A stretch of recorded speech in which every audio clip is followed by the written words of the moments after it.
Par passion pour la nature, la photo et le plaisir d'instants de solitude, Michael s'apprête à passer 12 heures dans son affût flottant. J'ai deux fenêtres latérales et une fenêtre sur l'avant avec un manchon à travers lequel je peux glisser un objectif photo. J'ai un seau de chaque côté qui me permet d'y placer mon repas pour la journée et un deuxième où je mets tout mon matériel photo. L'espace est réduit et il faut être très organisé au niveau de son matériel pour pas risquer de perdre un objectif ou les clés de la voiture par exemple. Ici, l'espace se limite à 1 mètre carré.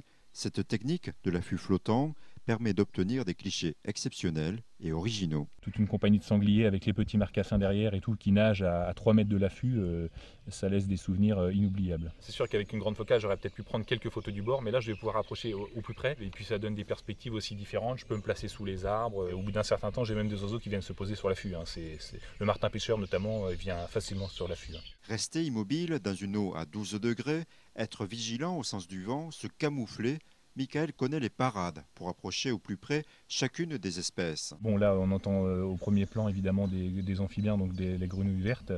Ensuite, on a tout un tas d'oiseaux autour de nous, foulque, macroule, la rousserolle turdoïde. Là, vous avez un piquet pêche juste derrière nous. Je suis pas professionnel, donc j'ai tout mon temps en amateur. Si je ramène pas d'image, j'ai passé de toute façon une bonne journée, un bon moment. J'ai fait pas mal d'observations. S'il pratique la photo depuis 10 ans, Michael a suivi une semaine de stage avant de construire son propre affût flottant et être vigilant au risque de cette pratique. Quand on marche sur le fond, avec les matières en décomposition, il y a ce qu'on appelle de l'hydrogène sulfuré.